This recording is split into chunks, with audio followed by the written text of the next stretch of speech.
ছয় দফা দিবসে বঙ্গবন্ধুর প্রতিকৃতিতে প্রধানমন্ত্রীর শ্রদ্ধা। বাঙালি জাতির মুক্তির সংগ্রামের ইতিহাসে অনন্য প্রতিবাদী একটি দিন ঐতিহাসিক ছয় দফা দিবস। এ উপলক্ষে বঙ্গবন্ধু শেখ মুজিবুর রহমানের প্রতিকৃতিতে ফুল দিয়ে শ্রদ্ধা জানিয়েছেন প্রধানমন্ত্রী শেখ হাসিনা। শুক্রবার সকাল 7টার দিকে ধানমন্ডি 32 নম্বরে বঙ্গবন্ধুর প্রতিকৃতিতে শ্রদ্ধা জানান সরকার প্রধান।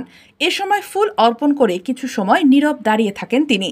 পরে আওয়ামী লীগ সভাপতি হিসাবে দলের শীর্ষ নেতাদের নিয়ে দ্বিতীয়বার শ্রদ্ধা নিবেদন করেন শেখ হাসিনা।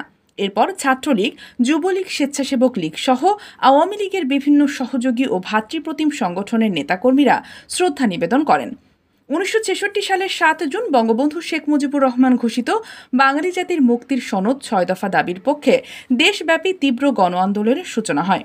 এই দিন বাংলার স্বাধিকার আন্দোলনকে স্পষ্টত নতুন পর্যায়ে উন্নীত করে। Sheikh Masuma, news desk, ATV সংবাদ।